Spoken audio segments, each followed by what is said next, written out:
Donc voilà, la thématique du jour porte sur l'évaluation externe de la qualité des tests sérologiques et le management de la qualité du dépistage en dehors du laboratoire et une innovation que va présenter Mme Céline et qui nous propose la boîte à outils OMS pour aider les pays à mettre en œuvre un paquet minimum d'activités.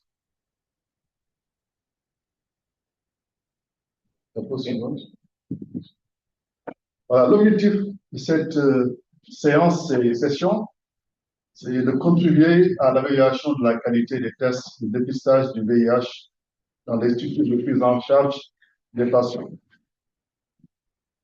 Et comme objectif spécifique, c'est d'écrire les modèles d'évaluation externe de la qualité qui est existante, partager l'expérience du Sénégal en matière d'évaluation externe de la qualité des tests de dépistage du VIH dans les laboratoires, mais également en dehors des laboratoires. Et enfin, partager la boîte à outils de l'OMS pour l'amélioration de la qualité du dépistage de l'infection à VIH en dehors des laboratoires. Bon, avant de vous présenter l'agenda du jour, nous allons demander à la communauté de se présenter. Comme d'habitude, vous êtes nombreux à vous intéresser aux sessions et nous avons vraiment nous en réduction. Nous allons demander à certains d'entre vous de se présenter. Étienne Brovogui, vous pouvez activer vos micros et vos caméras pour vous présenter.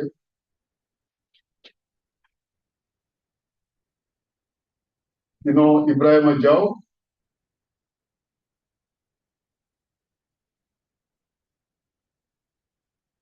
Oui, professeur. Est-ce que vous pouvez vous présenter? Oui, bonjour, c'est Ibrahim Diao. Je suis technicien biologiste au centre de traitement amateur de Fann, CTA. Ok. Donc, soyez la bienvenue. Merci, prof. Voilà, Alphonse. Tu as activé sa caméra. Alphonse Tongo. Voilà. Bien. Vous pouvez vous présenter?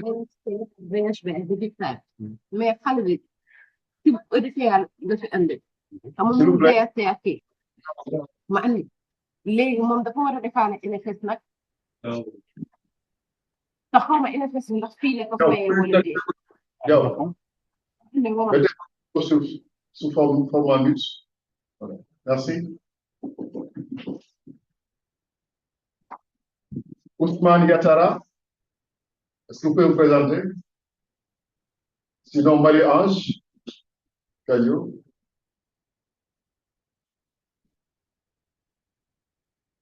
Marie-Ange, activez votre caméra. Oui. Est-ce qu'on m'entend? Oui, on vous entend parfaitement. Activez votre caméra, s'il vous plaît. Oui, je cherche à ouvrir la caméra. Il ne faudrait pas que je perde le temps. Bonjour à tous, je suis Yapo Kadjo Marie-Ange. Je suis postdoc au CHU de Boaké en Côte d'Ivoire. Je travaille sur les virus, sur les arbovirus et dans un concept One F. Merci. C'est vraiment très intéressant et d'actualité. Oui. Voilà. Et quel temps fait-il à Abidjan? Non, moi je suis à Boaké. À Le temps est Boaké. abordable ici. Oui. Le temps est abordable ici. Je sais qu'il fait beau quand même. Oui, un peu de soleil. C'est parfait. Merci. On va donner peut-être la parole à Ayatako, qui est habitué de session. Ayatako, Mané. Sinon, Bouraïma Ghana.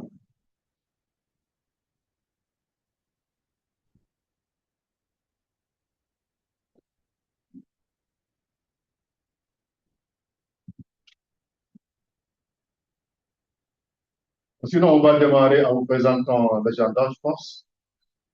Les autres vont se présenter au fur et à mesure. Nous allons donner des consignes dans tous les cas. dans cette présentation.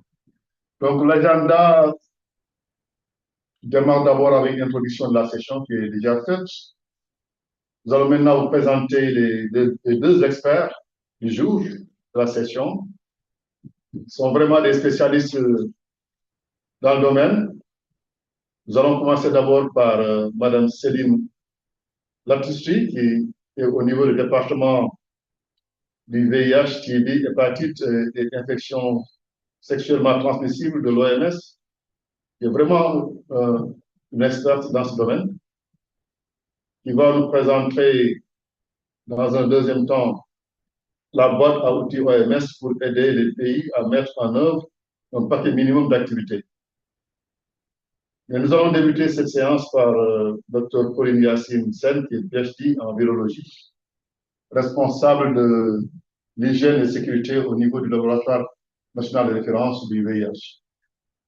Donc, nous avons vraiment un plateau hautement relevé avec deux experts de renom qui vont vraiment nous régaler aujourd'hui dans le domaine de l'évaluation externe de la qualité.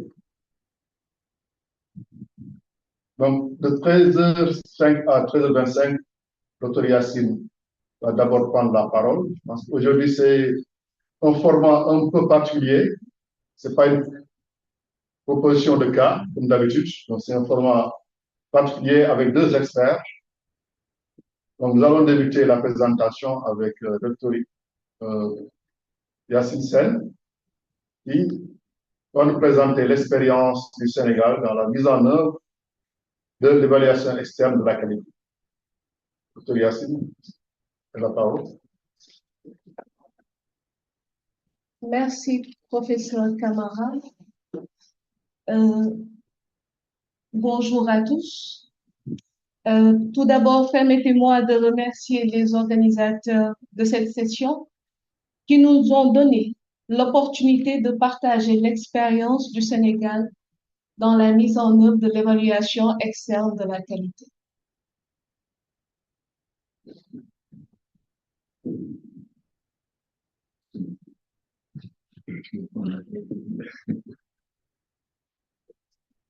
Excusez-moi, je vais reprendre la parole parce qu'il y a quelques consignes d'usage qu'il faut donner. J'ai complètement oublié de présenter. Donc, il ne faut pas divulguer des informations de santé protégées ou d'informations personnellement identifiées. Il faut fermer votre micro lorsque vous ne prenez pas la parole, comme d'habitude. Il faut garder votre vidéo allumée tout au long de la session et positionner votre caméra correctement avec un éclairage adéquat. Lorsqu'on vous demande de vous présenter, activez votre micro et dites votre nom, le nom de votre organisation et votre lieu de travail. Lorsque vous avez la parole, gardez votre téléphone portable en mode silencieux. Assurez-vous également d'avoir un bon débit Internet pour pouvoir suivre dans les meilleures conditions cette session. Pour les questions, levez la main physiquement ou utilisez les fonctions de levée de la main au niveau de Zoom. Pour toute question ou problème technique concernant le Zoom, merci de contacter le support informatique via le chat. Merci également de saisir votre nom complet et le nom de votre organisation. Vous pouvez vous retrouver également dans le groupe WhatsApp. Donc, soyez informés de cette session, que la session est enregistrée. Et en acceptant d'y participer, vous acceptez également d'être enregistré. Et nous vous remercions de votre aimable coopération.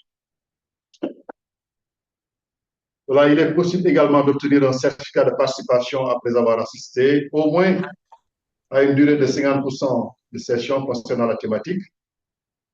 L'utilisation des données, le projet ECO collecte les inscriptions, la participation, les questions-réponses, les commentaires, les chats, les réponses aux sondages qui seront partagées. Vos données personnelles resteront évidemment confidentielles. Ces données peuvent être utilisées pour des rapports, des cartes de communication, des enquêtes, l'assurance qualité, l'évaluation, la recherche et pour informer de nouvelles initiatives. Voilà, vous pouvez également scanner le code pour accéder au groupe WhatsApp. Il y a également un lien qui est au niveau du chat pour vous permettre de vous enregistrer. Voilà, je redonne la parole à Dr. Pouliassine Sen pour sa présentation. Merci, professeur.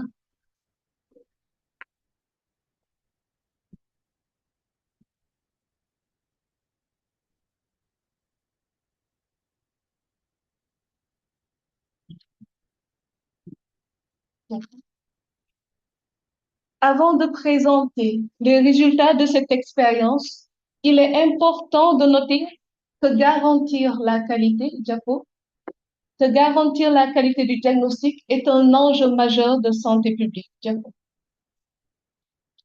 En effet, dans un contexte d'élimination du VIH d'ici 2030, passant par l'atteinte des objectifs intermédiaires que sont les 3,95, un diagnostic fiable conditionne toute la cascade de prise en charge. Avec la décentralisation du diagnostic, le défi principal devient comment maintenir une qualité homogène dans les structures différentes de par leurs compétences et leurs ressources.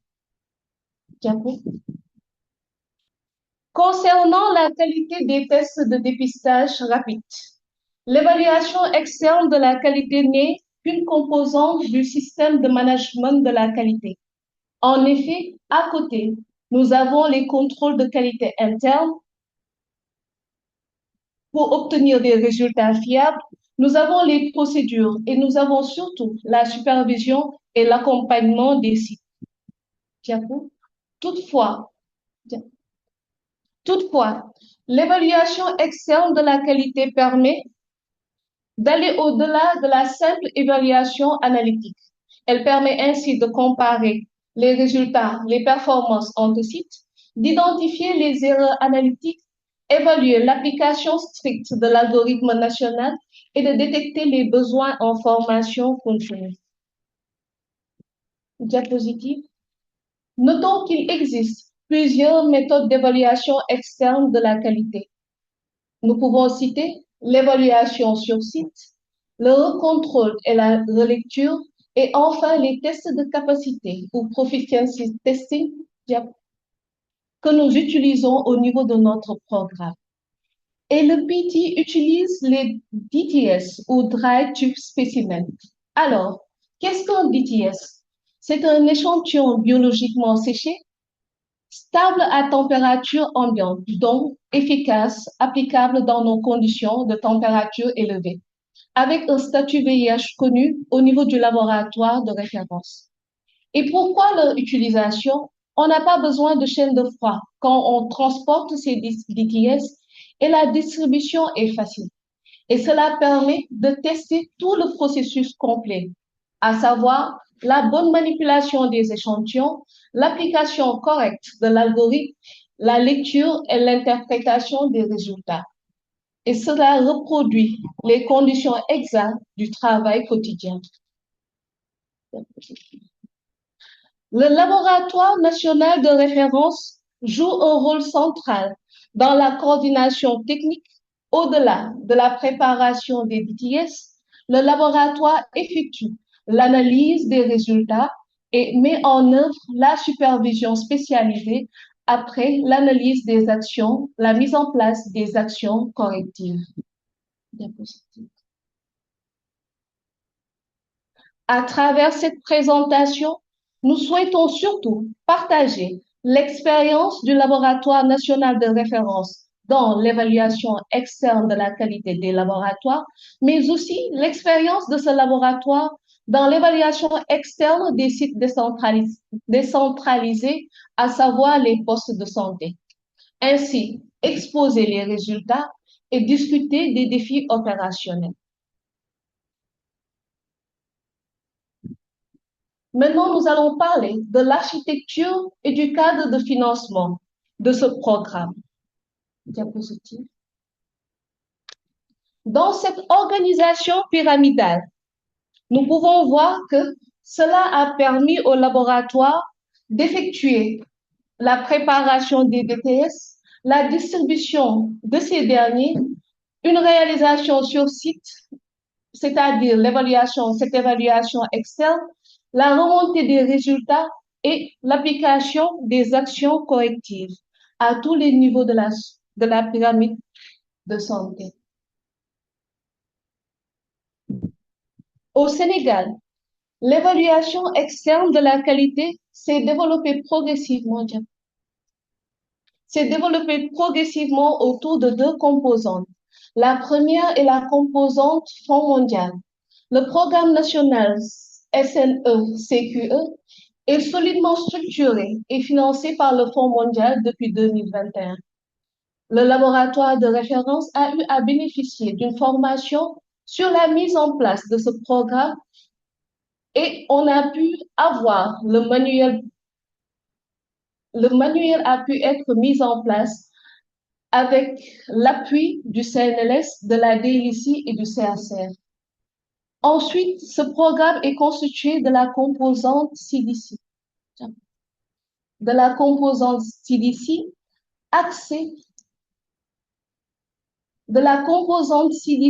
axée sur la décentralisation et la PTME hors laboratoire. Le programme a démarré avec un pilote en 2024, ciblant les tests du VIH dans les postes de santé.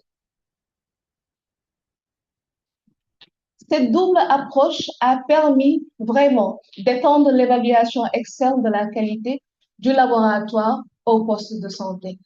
Ainsi, là, nous pouvons voir un résumé de ce que je viens de dire, c'est-à-dire la période de la composante Fonds mondial, ainsi que la période de la composante CDC, les sites, les types de tests qui sont ciblés. Parce que quand on prend la composante Fonds mondial, là, nous ciblons les tests de l'algorithme en vigueur. Et pour CDC, ce sont les tests DUO qui sont appliqués en consultation prénatale pour la femme enceinte. Maintenant, nous allons présenter les résultats de la composante Fonds mondial. Comme dit tantôt, cette évaluation externe de la qualité cible surtout les tests utilisés avec notre algorithme en vigueur, c'est-à-dire 3 tests. Le premier test qui est le test de screening et 2 tests spécifiques que l'on utilise dans cet algorithme. Alors, comme résultat, de 2023 à 2024, nous avons eu 2 sessions. Lors de la première session, le taux de participation était de 76,2%, soit 32 sur 42 sites ciblés, avec un taux de réussite de 100%. Lors de la deuxième session, nous avons eu un taux de réussite de 73,8%, avec un taux de participation plutôt de 73,8%, avec un taux de réussite de 96,7%. À la fin de ces sessions, un certificat d'excellence a été décelé aux laboratoires qui ont eu des concordances de 100% dans l'ensemble des sessions. Diapositive. De 2024 à 2025, l'analyse des performances a été aussi réalisée autour de 2 sessions. La première session, nous avons eu 71% de participation et 76,6% de réussite. Et lors de la deuxième session, nous avons eu 71,8% de participation et 88,1% de réussite. Diapositive. Alors, quelles étaient les causes de ces non-conformités observées? Dans certains cas, des sites ont eu à utiliser un algorithme dégradé, à savoir, au lieu de respecter l'utilisation des 3 tests, ils ont eu à utiliser juste 2 tests. Donc ça, c'est une grande non-conformité. Par ailleurs, nous avons aussi d'autres causes de l'absence d'atteinte des 100% de résultats. C'est-à-dire, dans certains sites, au lieu d'utiliser même les notices du fabricant pour respecter les temps de lecture, ils ne le faisaient pas. Du résultat, ils n'atteignaient pas leurs objectifs. Et enfin, l'autre composante est la fluctuation du personnel, c'est-à-dire ce turnover des prestataires entraînant une perte locale de la compétence. Diapositive. Ensuite, nous allons voir les résultats de la composante CDC, c'est-à-dire l'implantation de la démarche qualité en milieu décentralisé. Pourquoi en milieu décentralisé? La stratégie du pays a mis les tests durs en consultation prénatale. Donc, c'est pourquoi nous avons changé d'approche avec la composante CDC dans un premier temps. Nous avons eu recours à une supervision formative lors de cette évaluation externe de la qualité. C'est-à-dire, nous avons évalué chaque site en administrant une grille avec 6 sections: le personnel, l'environnement, la sécurité et les phases pré-ana et post-analytiques. On a eu à faire une démonstration sur site.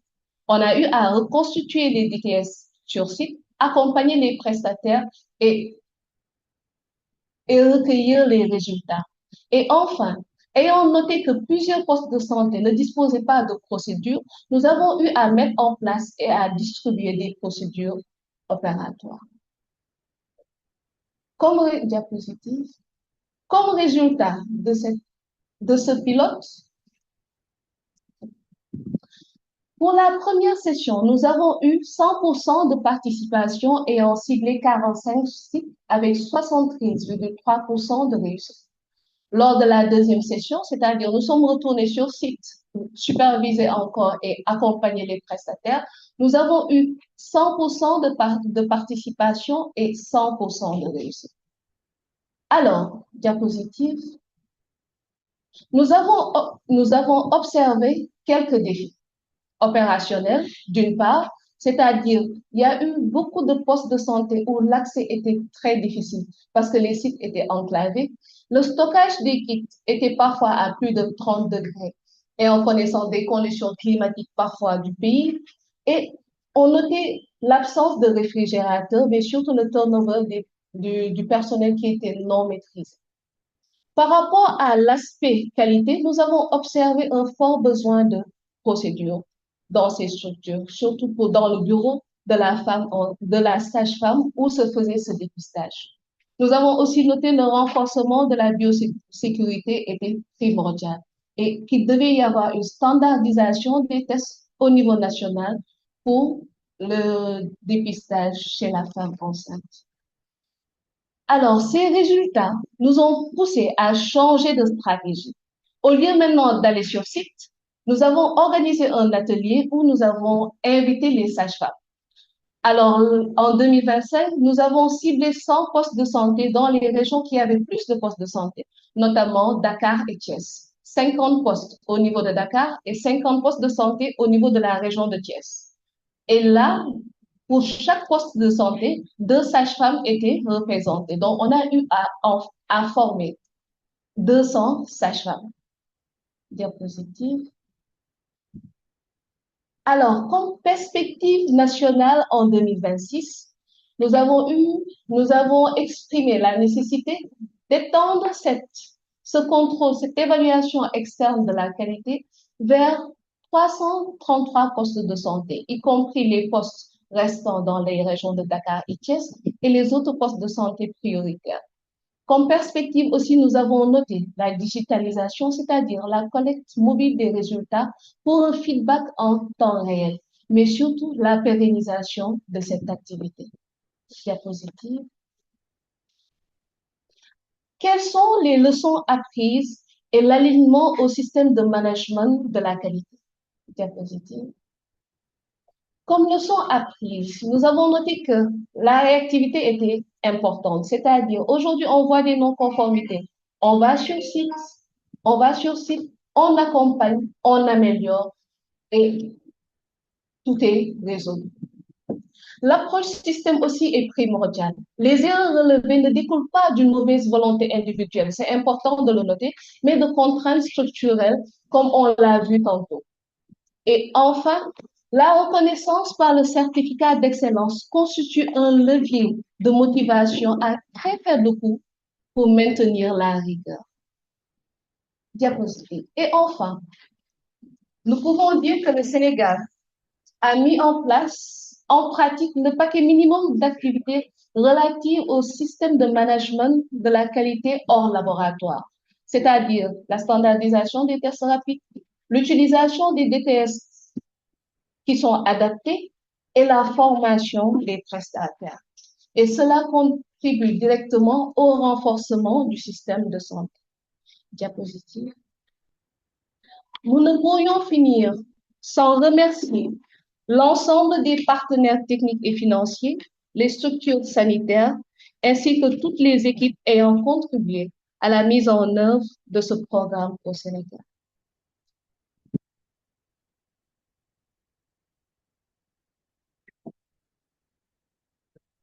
Merci.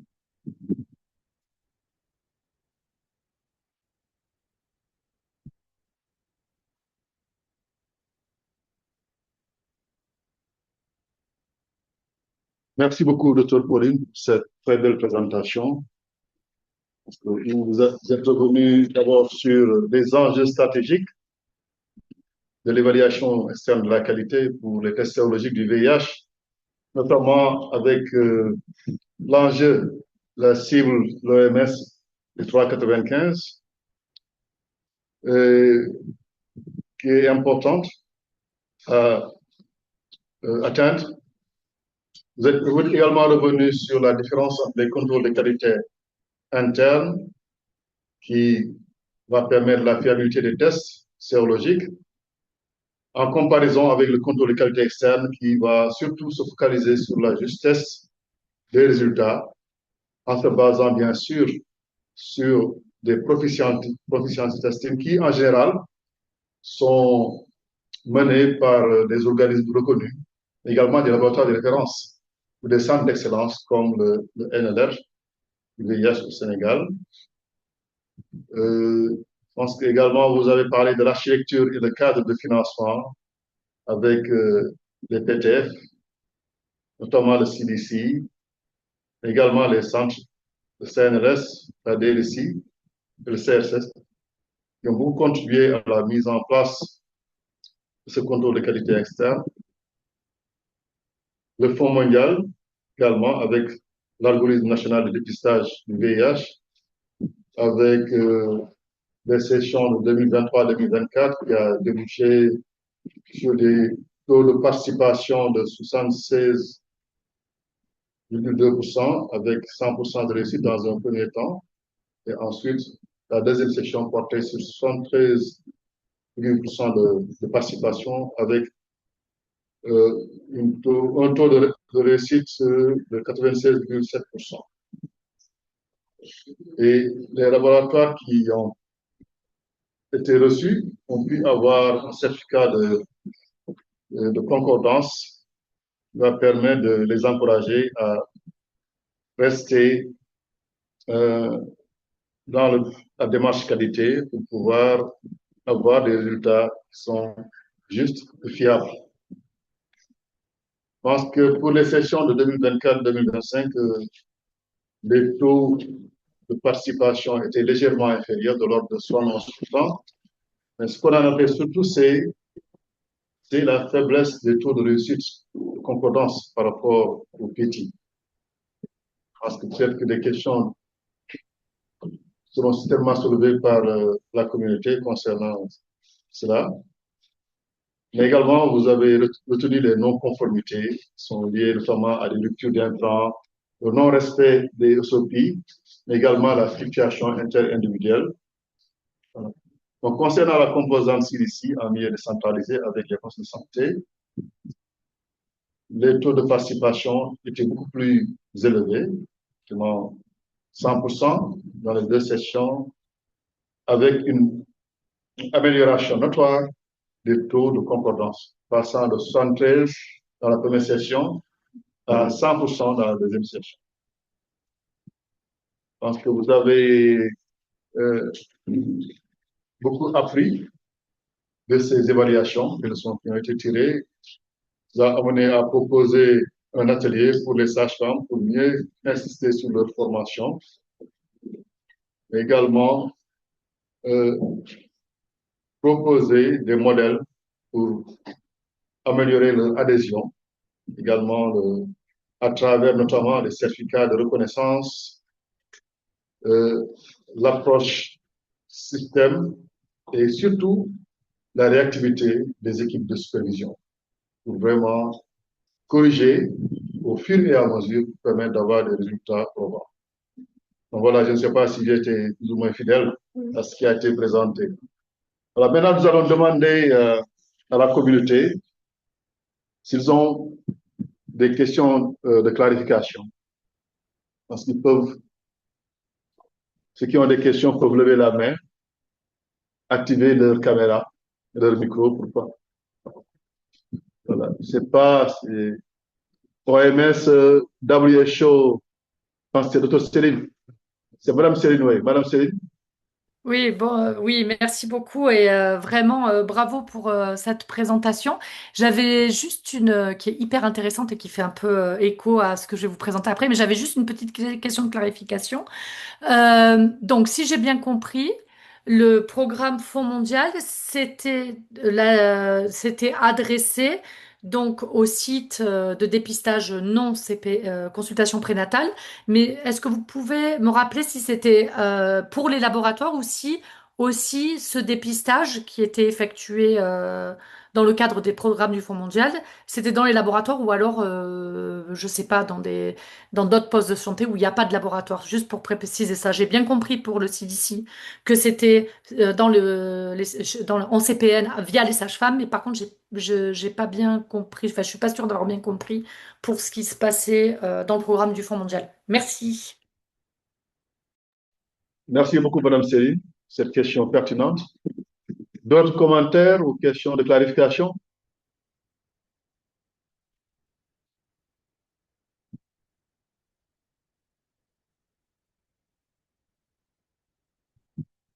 Des questions de clarification au niveau de la communauté?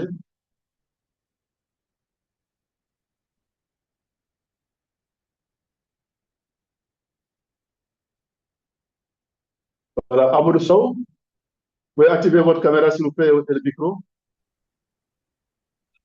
Oui, bonjour, c'est Amadou Sow.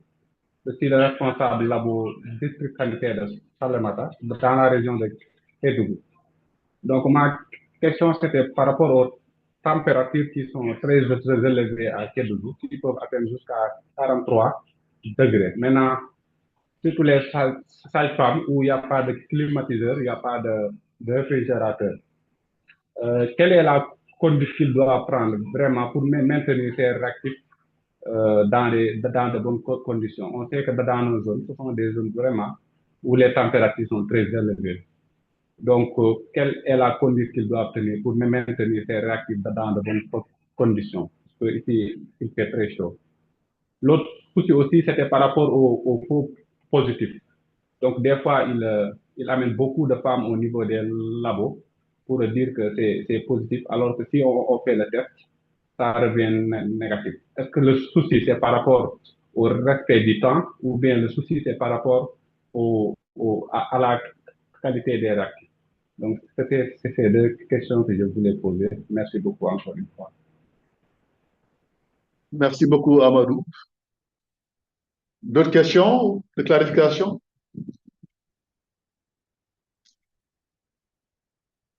Parce qu'il y a aussi au niveau du chat, hein, je n'arrive pas à voir si c'est là qui peut. Voilà. Il paraît que le son n'est pas optimal. Je pense que c'est là, il faut peut-être essayer d'améliorer. Peut-être ça, c'est peut-être au début de la présentation, peut-être. Ouais.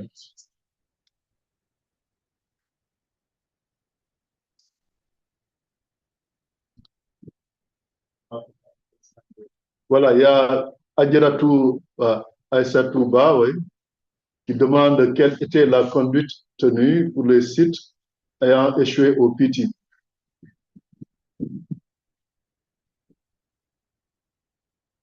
Donc, quelles étaient les actions qui étaient mises en place?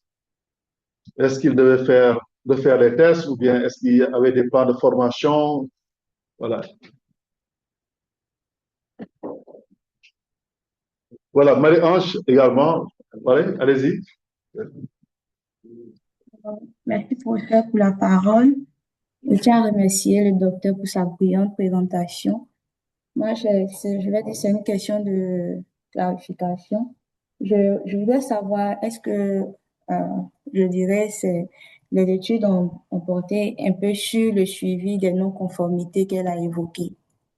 Et si oui, est-ce qu'on peut avoir un peu d'informations sur ce point? Merci pour ça. Merci beaucoup, Marie-Ange. D'autres interventions? Voilà, dans le chat aussi, il y a Dr. Céline, je pense qu'elle avait déjà posé cette question, ou bien? Non, non. Ça, c'est une autre question. Donc, elle demande la question, est-ce que le budget est pris en charge par l'État? Comment vous allez augmenter encore le nombre de sites bénéficiant déjà du programme?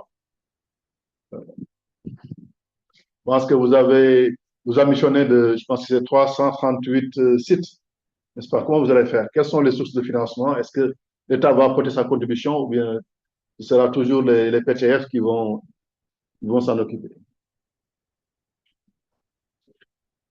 L'autre question, c'était assez déjà fait. Déjà... Je ne vois pas. Ok, d'accord. Il y a toujours un qui demande aussi, en plus de la première question concernant ceux qui ont échoué au PT, demande comment ces résultats peuvent impacter positivement sur la prise en charge du VIH au niveau national. Est-ce que vous avez pu essayer d'analyser cela?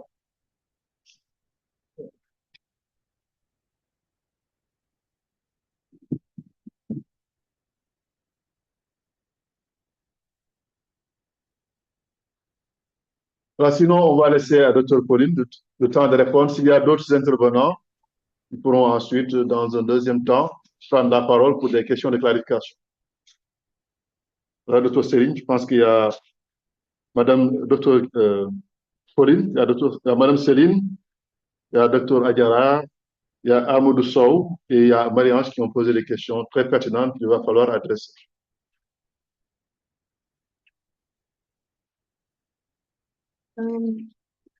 Merci pour l'intérêt porté à la présentation. Concernant la question de Dr. Céline, à savoir le financement du Fonds mondial, ce financement ne concernait que les laboratoires des centres de santé, des établissements publics de santé et des laboratoires régionaux.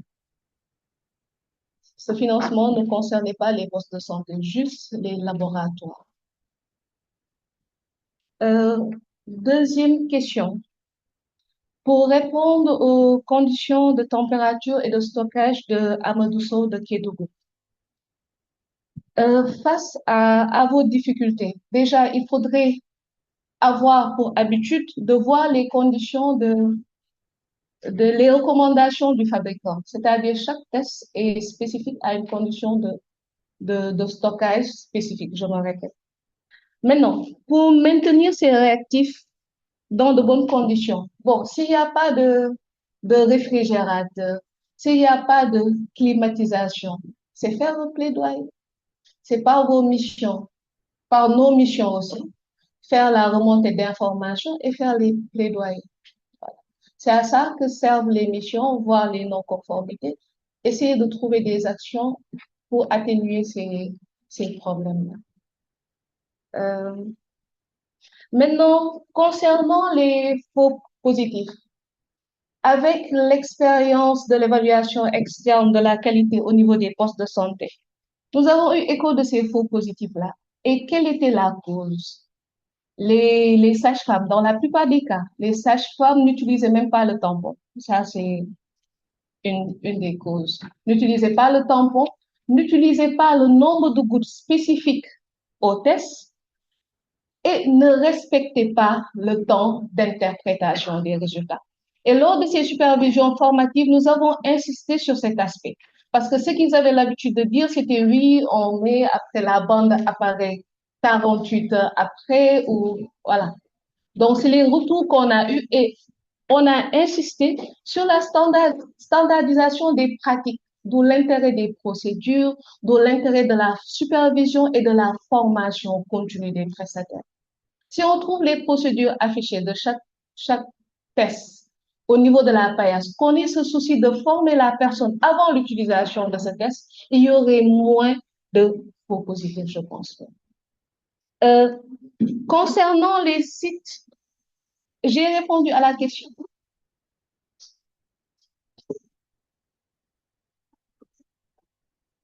Concernant la question de Adjarato. Alors, pour les sites qui ont échoué au PT, on leur envoie la fiche d'action corrective. Et c'est plus pour les sites des laboratoires qui sont concernés. Et dans la plupart de ces laboratoires concernés, ils sont appuyés par d'autres programmes et formés sur le management de la qualité, à savoir sur la norme 1589.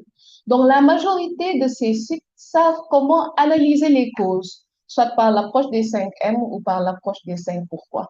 Après, après, il y a ce feedback. Ils envoient la fiche déjà remplie et nous, à notre niveau, nous faisons cette analyse. J'espère que j'ai répondu à la question. Posez également la question concernant l'impact. L'impact des, International, la présentation de- l'impact des faux positifs. Non, l'impact des PT, en fait. Oui, bien Le sûr. programme sur- Ça, bien sûr, ça a un impact, ça améliore. On a moins d'erreurs de diagnostic. Et si on voit avec l'évolution lors des ateliers et tout, ça se ressent. Ça se ressent dans les pratiques. Ça se ressent même nous quand on part en supervision, que l'on voit les résultats qu'ils ont, la démarche qu'ils appliquent et tout. Donc, effectivement, ça a un impact positif sur le premier 95 d'un point de vue national. Maintenant, concernant l'étude des non-conformités de Céline, c'est ça, l'étude des non-conformités. La question de Céline. Ah, non, c'est pas ça. C'est comment allez-vous faire sur le plan budgétaire pour augmenter le nombre de sites parce que c'est l'État qui va contribuer et bien c'est d'autres choses. Voilà. Oui. Bon, concernant le plan budgétaire, j'ai pas beaucoup d'informations. Je suis une exécutante, donc oui, là, j'ai pas beaucoup d'informations par rapport à ça. Peut-être si professeur Alimato était connecté ou docteur Ousseynou, il pourrait répondre. Mais je suis plus sur l'aspect technique et opérationnel. Voilà. C'est bon. Oui, c'est bon. Voilà, merci beaucoup, Dr. Pauline. Je pense que toutes nos félicitations, en tout cas, pour cette brillante présentation et la qualité des réponses qui ont été apportées aux questions qui ont été posées pour des clarifications. Je pense que sans plus tarder, nous allons directement enchaîner avec Madame Céline pour la deuxième présentation qui va porter sur le management de la qualité du dépistage en dehors du laboratoire et l'expérience de la boîte à outils OMS pour aider les pays à mettre en œuvre un pareil minimum d'activités. Voilà, Madame Céline, vous avez la parole. Ok. Alors d'abord, je vais partager mon écran et dites-moi si ça fonctionne correctement Parfait. ou pas. C'est Parfait. parfait. Ok. Bon, eh ben, merci beaucoup, docteur Camara. Merci beaucoup de m'avoir permis de participer à ce webinaire aujourd'hui. Donc aujourd'hui, l'objectif de ma présentation, c'est de vous présenter une boîte à outils qu'on a développée au niveau de l'OMS et qui s'appelle donc l'assurance qualité pour les sites non laboratoires. Donc ça fait très écho à la présentation que vient de faire le docteur Pauline. Alors, on va voir si je peux passer l'autre slide maintenant. Ok, donc je vais vous épargner d'être longue sur ça parce que je sais que vous le savez tous, hein, mais il est important de garantir et de maintenir la qualité du dépistage car les erreurs, ça coûte en temps, ça coûte en argent, ça coûte en effort du personnel puisqu'il faut refaire et au final, encore plus important que tout, ça se traduit par des résultats erronés et donc une prise en charge non optimale pour les patients. Un taux d'erreur de 1% pourrait sembler acceptable, mais en fait, l'impact de ce 1% peut être considérable, comme vous pouvez le voir sur la partie gauche de cette diapositive. Ça a déjà été dit, mais aujourd'hui, plus de 95% des tests de dépistage VIH sont effectués au niveau 0 et 1 de la pyramide sanitaire et donc dans des sites hors laboratoire via l'utilisation de tests de diagnostic rapide, de tests qu'on appelle aussi point of care. Et cela devient également essentiel dans le domaine des infections sexuellement transmissibles, des hépatites et de la tuberculose. Ce qui veut dire que une proportion importante des dépistages est effectuée en dehors des laboratoires et qu'il est nécessaire de garantir la qualité dans ces contextes également. Alors, l'histoire de notre boîte à outils a commencé en 2023 lorsque nous nous sommes demandé quelles activités d'assurance qualité les pays mettaient en œuvre en dehors des laboratoires.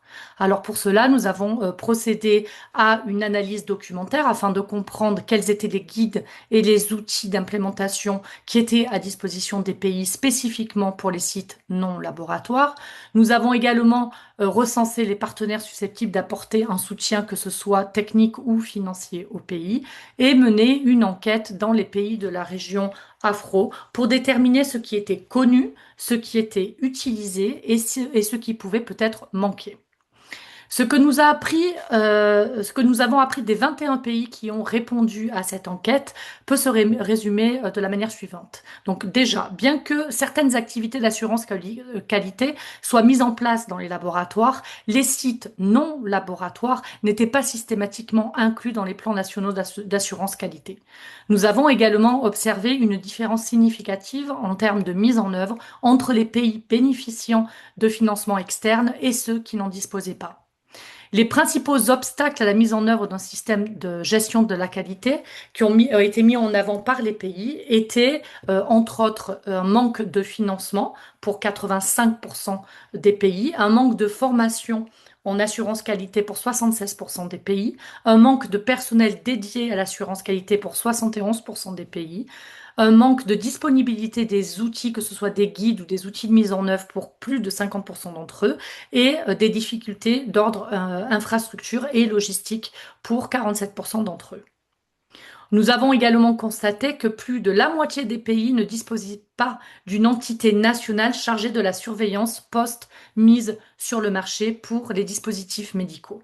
Donc à partir de ces conclusions, on a proposé à un comité de pilotage qui était composé de différents acteurs, donc des différents partenaires techniques, et des représentants de différents pays, pardon.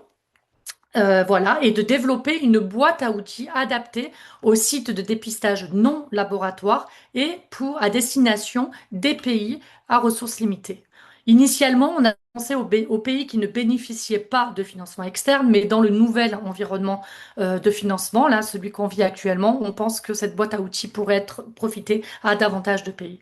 Donc, qu'est-ce qu'on a développé? On a développé une boîte à outils multimaladies qui se concentre exclusivement sur les TDR sérologiques quantitatives. Donc, on n'a pas inclus de méthode quantitative, on n'a pas inclus de méthode semi-quantitative, et on a adapté tous ces outils au contexte non laboratoire pour les pays à ressources limitées. C'est une boîte à outils, ce qui veut dire que c'est pas du tout un guide, puisqu'on dispose déjà de guides d'assurance qualité. Mais par contre, on a essayé de proposer une approche simplifiée pour mettre en œuvre les guides d'assurance qualité existants. Donc, on a rassemblé différents outils qui étaient déjà disponibles. L'idée, c'était pas de réinventer la roue. Et on a mis tous ces outils ensemble dans cette boîte à outils. Et pour ceux qu'on estimait ou ceux que les pays nous ont dit que c'était pas suffisant, on a développé certains de ces outils spécifiquement pour la boîte à outils. Et pour tous ces outils, on a essayé de faire en sorte qu'ils soient courts, donc avec des petits textes, et qu'ils soient pratiques. Donc, on a développé cette boîte à outils sur une période d'à peu près 18 mois. Elle a été validée par le comité de pilotage en novembre 2025 et elle est disponible au jour d'aujourd'hui sur le site de l'OMS et vous aurez accès au lien via cette présentation. Donc, comme je vous l'ai dit, on a sélectionné un ensemble. Donc, l'objectif, c'était d'adapter les outils existants pour les sites non laboratoires dans les contextes où il y a quand même une question relative aux ressources disponibles. Donc, ce qu'on a fait, c'est qu'on a sélectionné un ensemble minimum d'activités d'assurance qualité à mettre en œuvre et on les a sélectionnés parmi les 12 pardon, éléments essentiels de la qualité que vous connaissez certainement et on les a regroupés sous 6 piliers, donc adaptés au contexte non laboratoire et aux ressources plutôt limitées. On a aussi inclus un pilier de surveillance post-mise sur le marché parce qu'on estime que c'est un outil puissant pour identifier les problèmes de qualité. Cependant, cette boîte à outils ne remplace pas les outils qui sont déjà existants. Elle fournit juste un outil supplémentaire qui rassemble un ensemble minimum d'activités à mettre en œuvre au cas où on ne peut pas mettre l'ensemble complet d'activités d'assurance qualité. Ça veut dire quoi? Ça veut dire que si les pays sont en mesure de mettre en œuvre et de maintenir des ensembles complets d'assurance qualité, comme le RTCQI ou le SPI-RT, que vous connaissez probablement, ils doivent continuer à faire ça. Par contre, dans tous les contextes où c'est pas possible à mettre en place le paquet complet, alors on recommande aux pays de se concentrer sur ce paquet minimum d'activités. Alors, donc, comme je vous l'ai dit, on a récupéré différents outils, on en a développé certains d'entre eux et on les a organisés sous forme de piliers. Donc, le pilier numéro 1 regroupe les outils qui sont plutôt liés à la gouvernance, à la planification, à l'organisation. Et on a inclus des outils tels que des outils reliés à la répartition des tâches, aux mécanismes de coordination. On a inclus aussi, par exemple, une checklist pour préparer des budgets. Le pilier 2, ça concerne le développement des ressources humaines. Donc, on y a inclus des organigrammes, des profils de poste, des programmes de formation, des modules de formation, ainsi qu'un programme d'évaluation des compétences des utilisateurs. Le pilier 3 porte sur la manière de garantir la disponibilité des tests dans les sites de dépistage. Donc, on y a inclus des outils permettant de définir les besoins, ainsi que des outils permettant la gestion de stock dans les sites de dépistage. Le pilier 4 regroupe des outils d'assurance qualité et de contrôle du processus. Donc, c'est là que vous allez trouver, par exemple, tout ce qui est lié au contrôle qualité, à l'évaluation externe des compétences. Et on s'est concentré sur donc, les tests de capacité, les proficiency testing dont Pauline parlait juste avant, et les visites de supervision. On a inclus aussi des outils de suivi et d'évaluation, donc les registres, hein, et puis quoi faire avec les données qu'on collecte dans les sites de dépistage et des outils pour gérer les incidents et l'amélioration des processus. Le pilier 5 concerne la gestion de l'information. Donc, on a inclus par exemple une liste de tous les documents qui devraient être disponibles dans les sites de dépistage. On a aussi inclus des modèles génériques, hein, comme des procédures opérationnelles, des bench aids, donc les plus petits formats qu'on peut coller sur les murs pour l'utilisation des résumés en fait, hein, des procédures opérationnelles et différents types de formulaires, Et le pilier 6, c'est le pilier qui concerne la surveillance post-mise sur le marché. Donc, ça contient des liens vers des directives et des procédures pour pouvoir mettre en place cette surveillance post-mise sur le marché. Donc, comme je vous disais, on a essayé, l'objectif c'était vraiment de simplifier et de sélectionner parmi le paquet complet d'activités, un paquet minimum d'activités. Donc, à titre d'exemple de simplification et d'intégration des activités, parce que je ne l'ai pas dit, mais notre objectif c'était vraiment d'intégrer les maladies et d'intégrer les activités afin d'optimiser les coûts et tout en gardant à l'esprit la faisabilité. Donc, à titre d'exemple, je peux indiquer que le programme de certification centralisée qui avait été mis en évidence par les pays comme difficile à mettre en place et à maintenir a été remplacé par un programme décentralisé d'évaluation des compétences. Donc, l'idée d'évaluer les compétences des prestataires avant qu'ils commencent le dépistage reste le même. Par contre, on propose la décentralisation de la coordination de ce programme. Et ça, c'est pour permettre au pays d'évaluer plus rapidement un plus grand nombre de prestataires. Et ça, c'est pour répondre à à une des choses qui a été soulevée par Pauline, hein, la forte rotation des prestataires dans les sites de dépistage. Donc, bien sûr, en plus de l'évaluation initiale, il est important de revoir à intervalles réguliers les compétences, hein, de ces utilisateurs. Donc là, on recommande de procéder à ces évaluations régulières tous les 2 ans au lieu de une fois par an dans certains des pays et de faire en sorte que cette réévaluation des compétences soit faite lors des visites de supervision. On a aussi diminué la fréquence des événements de contrôle qualité externe. Donc là, j'entends l'utilisation d'échantillons positifs et négatifs connus à intervalles réguliers. Et on a réduit cette fréquence à chaque nouvel utilisateur, chaque nouveau prestataire pendant l'évaluation des compétences, chaque nouveau lot de tests et à chaque fois qu'on a un problème ou alors qu'on se pose une question concernant les conditions de stockage de ces sites. Pour tout ce qui est proficiency testing, je l'ai pas dit ça, mais on a réduit aussi la fréquence à une fois par an pour chaque prestataire. À nouveau, ça c'est le minimum. Tous les pays qui peuvent faire plus que ça doivent continuer à faire plus que ça, hein, bien évidemment. D'autres exemples de simplification, c'est quel type d'échantillon utiliser pour tout ce qui est contrôle de qualité et proficiency testing. Donc, en ce qui concerne le proficiency testing, ce qu'on voudrait, c'est d'avoir idéalement accès à des fournisseurs qui soient certifiés ISO. Bien sûr, c'est compliqué et pas forcément disponible dans tous les pays. Donc, évidemment, on recommande l'utilisation d'échantillons produits et caractérisés localement, dont les DTS dont Pauline vient de nous parler. Et en algorithme de caractérisation, on propose au pays d'utiliser les algorithmes de dépistage qui sont en vigueur dans le pays et en particulier dans les sites de dépistage. Donc pas forcément d'utiliser un algorithme de caractérisation plus complexe que ça.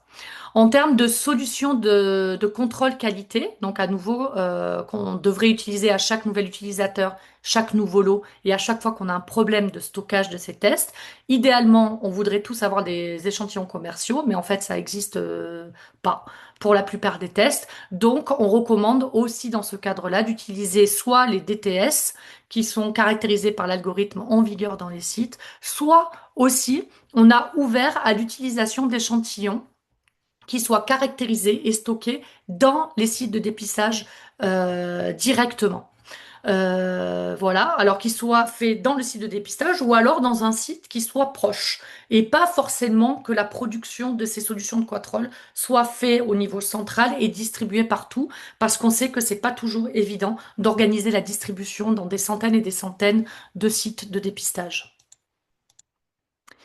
Voilà, donc je voudrais terminer ma présentation en mettant en évidence que bien sûr le rôle des laboratoires et du personnel de laboratoire est essentiel pour garantir la mise en œuvre des activités d'assurance qualité partout, y compris dans les sites de dépistage hors laboratoire, qu'on a besoin du soutien des réseaux de laboratoires pour faire ça et du personnel et que donc il faut que ces activités soient incluses dans les laboratoires et dans les charges de travail du personnel de laboratoire. Et le rôle crucial des labos est évidemment doit être mis en œuvre pour développer et valider tous les outils d'assurance qualité, pour élaborer les plans nationaux de formation, les plans nationaux de supervision, pour faire aussi ces supervisions et organiser ces formations, et pour gérer les programmes d'évaluation des tests de capacité, c'est-à-dire bien sûr produire les échantillons, mais pas que, ça a aussi été soulevé par Pauline, donc d'envoyer les panels, de récupérer les résultats, d'analyser les résultats, de faire des retours à tous les sites et bien sûr de suivre les activités d'amélioration de la qualité. Voilà, donc maintenant je vais vous passer une petite vidéo que j'ai enregistrée pour montrer comment on navigue dans cette boîte à outils. Et avant de faire ça, je dois avouer que cette boîte à outils n'est disponible qu'en anglais, mais que comme on peut télécharger tous les documents, après vous pourriez utiliser l'intelligence artificielle pour faire des traductions. Et voilà, nous cherchons des solutions pour organiser les traductions, mais nous sommes aussi confrontés à des chutes de financement qui font que c'est un peu plus compliqué qu'avant d'organiser ces traductions. Voilà, donc je vous laisse écouter la... Alors j'espère que ça va marcher.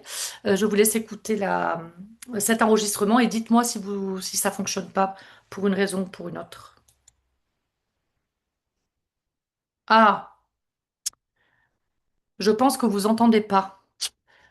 Zut, il faut que je fasse quelque chose. Avant, il faut que j'enlève le son, que je change le son. Donc j'espère que là, vous allez entendre. Espérons.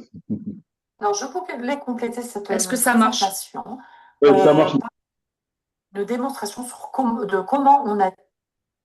Alors, je relance en grand cette fois. Alors, je voulais compléter cette Ça marche. présentation par une démonstration de comment on navigue dans la boîte à outils. Donc, quand vous cliquez sur le lien de la boîte à outils, vous allez arriver sur cette page d'accueil. Et sur la page d'accueil, en haut de la page d'accueil, donc en haut à gauche, vous allez trouver une vue d'ensemble de cette boîte à outils, pourquoi on l'a développée, comment on l'a développée, c'est quoi son objectif. Et sur la droite, vous allez avoir des accès directs vers des références qui nous semblent très importantes à connaître et que nous avons d'ailleurs utilisées pour la mise en place de la boîte à outils. Ensuite, un peu plus bas, vous avez des accès directs sur chacun des 6 piliers. Et encore en dessous, vous avez accès à d'autres ressources qui ont été développées par l'OMS. Donc, quand on veut avoir accès à un pilier, là par exemple le pilier ressources humaines, il suffit de cliquer sur le lien d'accès direct et là, ça va ouvrir une autre page qui correspond au pilier. Donc, tous les piliers sont organisés de la même façon, c'est-à-dire que sur la page d'accueil du pilier, il y a une vue d'ensemble du pilier, donc un texte assez court qui explique qu'est-ce que c'est que ce pilier et qu'est-ce qu'on y trouve. Et ensuite, vous avez un descriptif de chacun des chapitres qui composent ce pilier. Et au bas de chacun des chapitres, vous avez des liens d'accès direct vers des ressources qui sont en lien avec ce chapitre. Donc, la boîte à outils est organisée comme une poupée russe. Et à chaque fois que vous cliquez sur un lien, vous allez avoir accès à des ressources plus détaillées et des ressources aussi pratiques sur le domaine d'intérêt.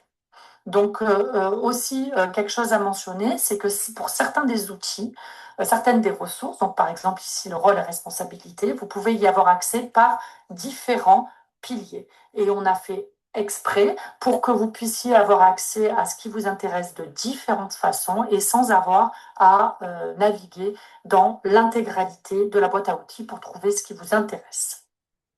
Donc, ce document rôle et responsabilité, vous le trouvez à la fois dans le pilier ressources humaines, mais à la fois dans le pilier organisation, gouvernance et planification. Ensuite, si on regarde un peu plus en détail un des chapitres, donc là c'est sur la formation et la supervision des utilisateurs de tests. Donc vous avez l'explication rapide de ce que c'est que ce chapitre et puis les liens d'accès direct aux différentes ressources. Donc pour avoir accès à ces ressources, on clique dessus, ça va ouvrir une autre page avec donc l'outil plus détaillé. Donc là, il s'agit de l'évaluation des compétences et de l'autorisation de pratique des utilisateurs de tests. Et donc, ces outils-là, donc il y a une partie texte, évidemment, qu'on a fait le plus court possible pour expliquer ce que c'est que cet outil. Et ensuite, vous avez accès à des liens qui donnent accès à des ressources pratiques pour pouvoir mettre en place ce chapitre. Donc là, comme on vous l'a dit tout à l'heure, certains de ces outils ont été développés par d'autres partenaires. Donc là, par exemple, vous allez avoir un lien d'accès direct sur toutes les ressources du RTCQL qui est en lien avec la certification des utilisateurs. On retourne en arrière toujours avec la petite flèche et vous allez avoir accès à des outils que nous avons développés spécifiquement pour la boîte à outils. Donc là, si vous cliquez sur les outils qu'on a développés, là, le curriculum de formation, mais vous avez accès à l'outil en question. Voilà, toujours pareil avec d'autres liens. Donc là, le curriculum de formation, il y a un descriptif de qu'est-ce que doit contenir le curriculum de formation et des accès directs aux différents modules de formation. On clique avec la petite flèche. Donc sur le pilier 2, on a mis aussi un lien direct vers les modules de formation. Donc, ces modules de formation, donc pareil, on clique sur le lien, on a accès directement aux modules de formation. C'est des modules de formation sous format PowerPoint afin que vous puissiez les adapter. Donc, on clique sur le lien. S'il ne se passe rien, ça veut dire que ça a été téléchargé directement dans votre dossier de téléchargement. Donc, n'oubliez pas d'ouvrir le dossier de téléchargement si rien ne se passe quand on clique sur un lien. Et hop, vous pouvez y avoir accès dans votre dossier de téléchargement et faire les adaptations nécessaires par rapport à votre contexte. Toujours la petite flèche quand on va en arrière. Donc maintenant, si on regarde vite fait un autre pilier, par exemple le pilier 3, toujours la même chose, une explicative de qu'est-ce que contient le pilier et un accès direct aux outils. Donc, pour ce pilier, donc là, on est en train de regarder tout ce qui est inventaire et gestion de stock au niveau du site de dépistage.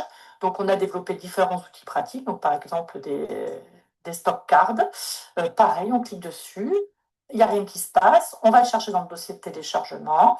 Et là, vous avez accès à un outil Word, un outil que vous pouvez adapter à votre contexte. Et dans chacun de ces outils, en fait, on a mis aussi, on les a pré-remplis. On a fait des exemples pour que vous puissiez après les utiliser plus facilement.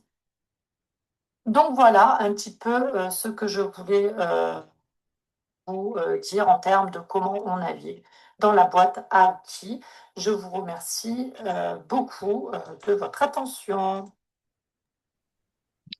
Merci beaucoup, Madame Céline, pour cette très brillante présentation qui porte sur l'outil qui a été développé à l'OMS pour les pays à ressources limitées. Parce que dans un premier temps, vous êtes revenu sur l'importance de la qualité du dépistage, notamment du VIH, dont les taux d'erreur, même si parfois c'est minime, de l'ordre de 1%, donc peuvent avoir des conséquences inestimables. Que ce soit des résultats positifs ou faux négatifs, des conséquences peuvent être dramatiques. Donc, l'importance de vraiment insister sur la qualité, la justesse des tests de sérologie pour la prise en charge du VIH dans les pays, surtout les pays à ressources limitées. Et cet outil s'adresse surtout pour les pays à ressources limitées, notamment au niveau décentralisé, où majoritairement, ce sont dans 95% des cas, sinon plus, ce sont des TDR ou des point of care qui sont utilisés pour la prise en charge diagnostique pour le dépistage du VIH. C'est ce qui a poussé l'OMS à développer cet outil en se basant sur un questionnaire d'enquête auquel je pense que 21 pays ont pu répondre, ont pu participer. Vous avez pu exploiter des résultats qui vous ont conforté à mettre en place cet outil, qui est en réalité un outil qui permet de simplifier le paquet qui existait, qui a été développé par les autres outils existants et qui est basé sur 6 piliers, notamment de 1 à 6, et qui permet vraiment de mettre en place un programme d'évaluation des compétences des prestataires de dépistage décentralisé avec une réduction maximale du nombre de visites de supervision, notamment, je pense que c'est une par année. L'évaluation également des fréquences de PT une fois par année.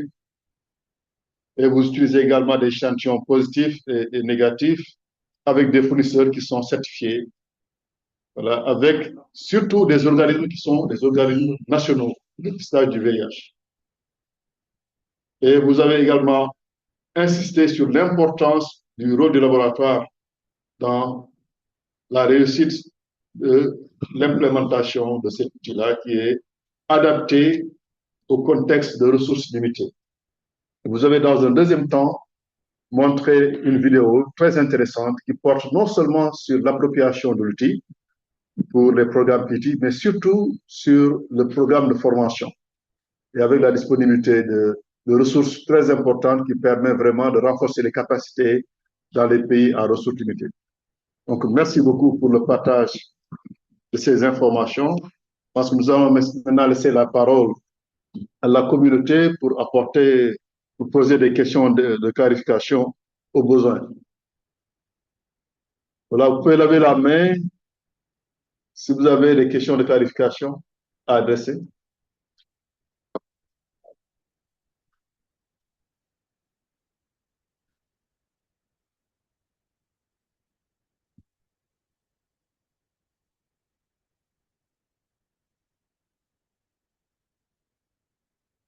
Des questions de clarification par rapport à la présentation de Dr. Seri? Il y avait peut-être trop de choses où j'ai été vraiment trop claire. Au contraire, vous Ce avez, à quoi je ne crois pas. vous avez été très Donc clair, hein? n'hésitez pas. Vous avez été très pragmatique. Franchement, vous avez été très pragmatique C'est et ça a été gentil. très clair. Très, Mais très, très didactique, hein? n'hésitez pas. Oui. Voilà. Je pense qu'ils ont tellement si bien compris qu'ils n'ont pas de questions de clarification globalement. Mais et encore, on peut regarder le chat, hein, si, voilà, je pense qu'il y a des.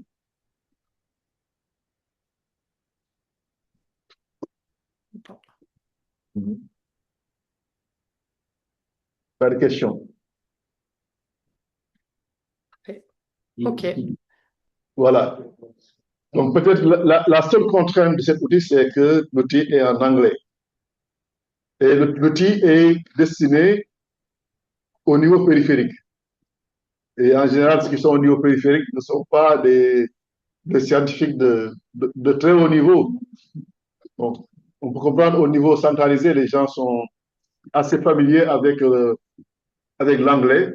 Mais au niveau décentralisé, je pense qu'il va falloir faire des efforts quand même pour rendre, si possible, bien sûr, l'outil en français, pour permettre vraiment une appropriation euh, complète de cet outil que je trouve vraiment très intéressant, très pragmatique et qui combine surtout le renforcement des capacités avec vraiment la disponibilité des ressources. J'espère que les ressources aussi sont en français ou bien c'est en anglais. Donc ça, une question. C'est vrai qu'il y a beaucoup de ressources en anglais. Alors par contre, je sais que c'est un problème. J'ai pas malheureusement pas de solution clé en main pour ça. On a des partenaires qui vont normalement mettre en place.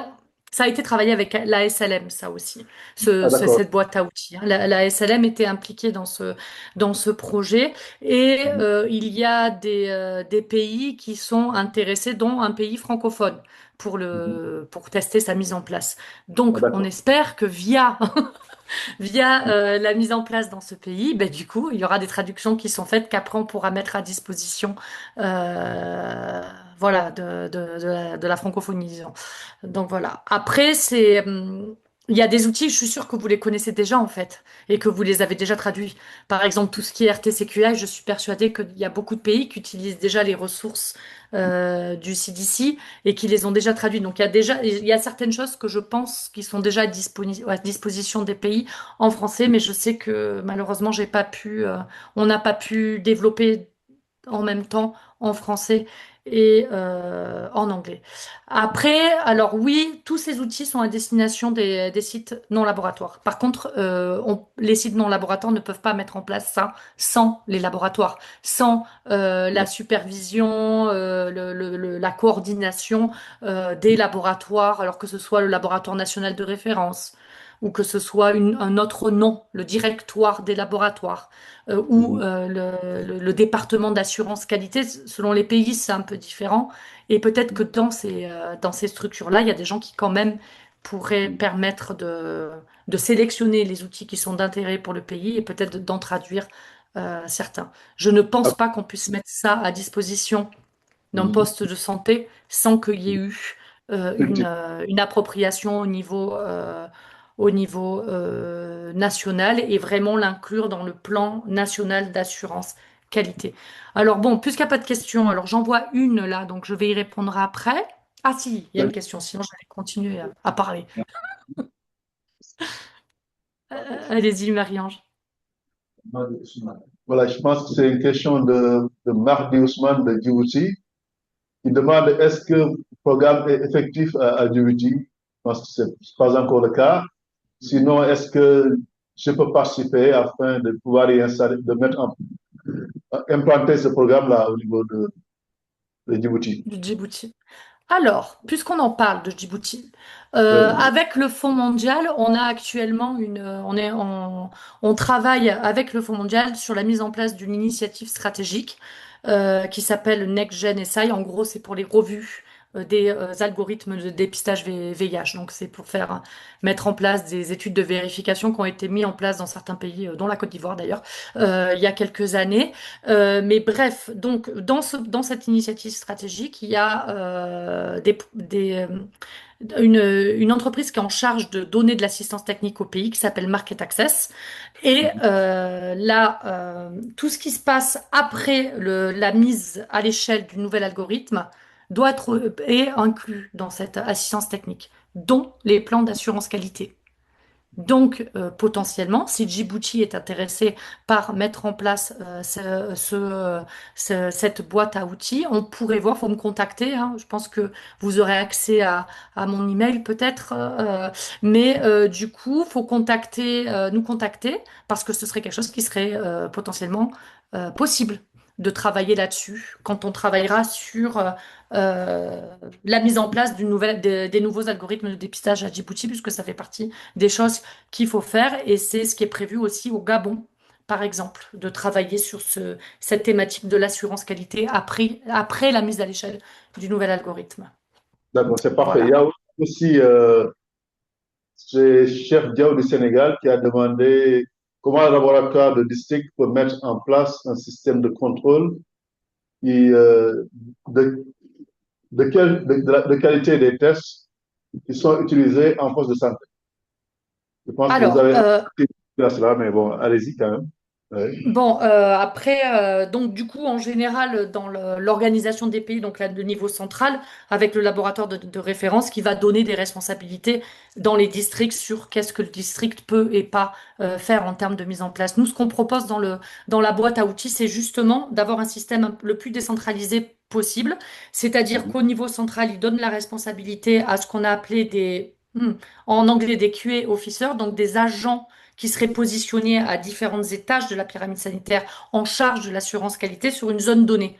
Et donc en gros que le niveau central forme ces personnes qui elles-mêmes s'occupent de coordonner les activités d'assurance qualité dans leur district ou dans leur région en fonction de comment est découpé le pays. En gros, qu'il soit superviseur régional, district ou peu importe pour mettre en place ces activités. Mais à nouveau, un poste de santé tout seul, il ne pourra pas mettre en place tout ça. Il faut quand même qu'il y ait un accompagnement. Mais ce qu'on a essayé de faire dans cette boîte à outils, c'est donner de plus en plus de responsabilités, même aux superviseurs des sites.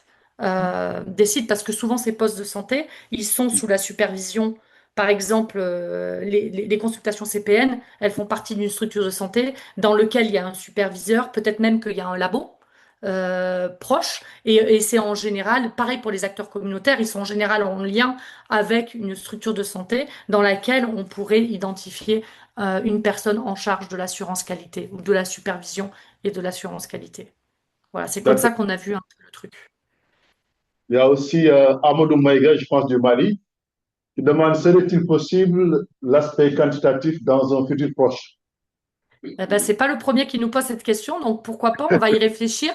C'est vrai qu'on avait commencé par tout ce qui était sérologique parce que c'est du qualitatif et que du coup, bah, c'est moins compliqué pour les échantillons, en fait, les échantillons de contrôle. Parce que quand on fait du quantitatif, après, donc bon, ouais, vous savez ça, hein, après, il faut peut-être passer des échantillons plus régulièrement, faire des graphes sur lesquels il faut regarder si on sort des moyennes. Et puis souvent, par exemple, sur tout ce qui est hémato, les solutions de contrôle, elles se conservent très très peu de temps. Donc, par souci de facilité de notre côté, on s'est dit on commence par le qualitatif parce que ce serait plus facile.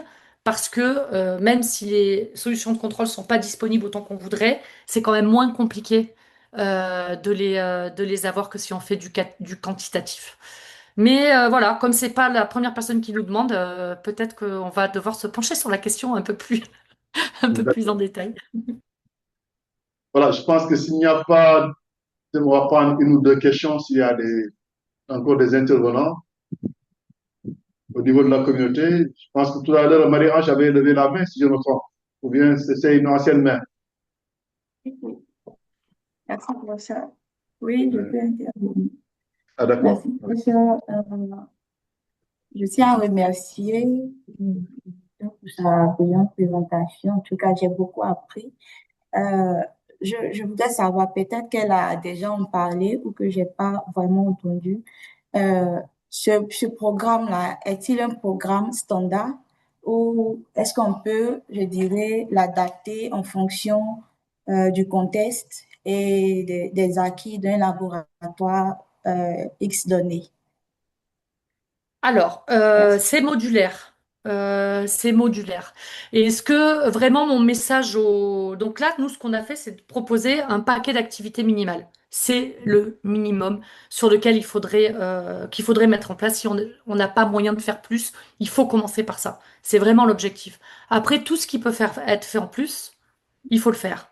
Ça, c'est, on veut pas que les pays se disent, bon, ben ça, maintenant, c'est ça qu'il faut faire. Non, ça, c'est le minimum. C'est vraiment vraiment le minimum. Et puis après, tout ce qui peut être fait en plus, c'est mieux. Ce sera mieux.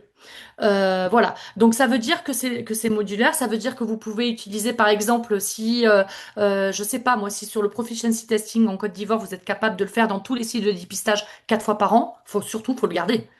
Et mais par contre, si les supervisions c'est compliqué, etc. Dans ces cas-là, on réduit. Mais vraiment, c'est modulaire. Et par exemple, si vous n'avez pas du tout de mise en place de postes mise sur le marché, ben là, vous avez le paquet minimum à mettre en place. Voilà. Donc c'est modulaire. Vous prenez que ce qui vous intéresse. Tout ce que vous pouvez faire en plus, il faut le faire. Vraiment, je veux pas que les gens se mettent à réduire des trucs qu'ils peuvent faire et qui peuvent maintenir, même s'il y a des coupes de financement dans le prochain JC8, par exemple. Donc, voilà. Voilà. Donc, merci beaucoup, hein. Je pense qu'il nous reste 5 minutes avant la fin de cette séance qui est vraiment une séance très, très passionnante, hein, qui porte sur une thématique qui intéresse toute la communauté, parce que porte sur le contrôle de qualité externe du dépistage sérologique du VIH, mais également sur l'innovation que a proposé l'OMS pour les ressources, les pays à ressources limitées, à la mise en place d'un outil simplifié pour l'évaluation externe de la qualité, mais également le renforcement de la capacité des prestataires. Je pense que c'est important que vraiment que nos ministères de la santé de nos pays respectifs, mais surtout les directions des laboratoires ou les programmes qui s'occupent de la surveillance et dépistage du VIH puissent s'approprier cet outil-là qui pourrait vraiment être implémenté dans dans les postes de santé au niveau vraiment décentralisé pour faciliter une prise en charge de l'infection à VIH dans les pays à ressources limitées. Le problème, c'est que l'outil est disponible majoritairement en anglais, mais je pense que l'ASLM pourrait mettre à contribution parce qu'ils ont l'habitude de développer des outils anglo-saxons qui traduisent dans différentes langues, notamment le français, le portugais, entre autres, ou l'arabe.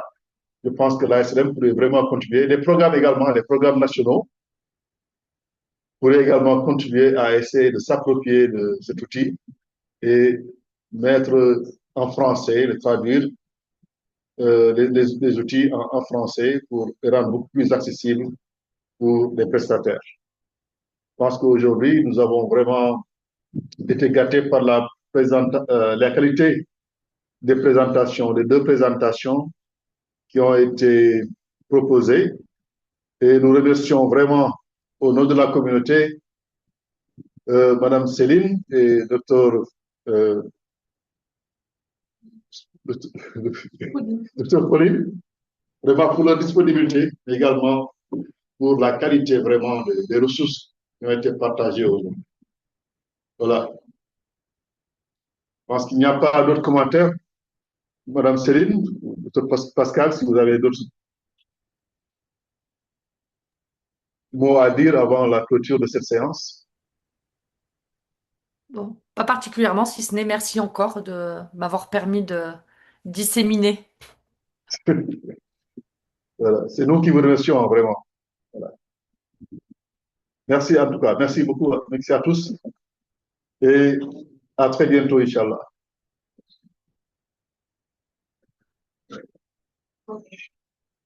C'est bon. J'ai un peu improvisé, hein.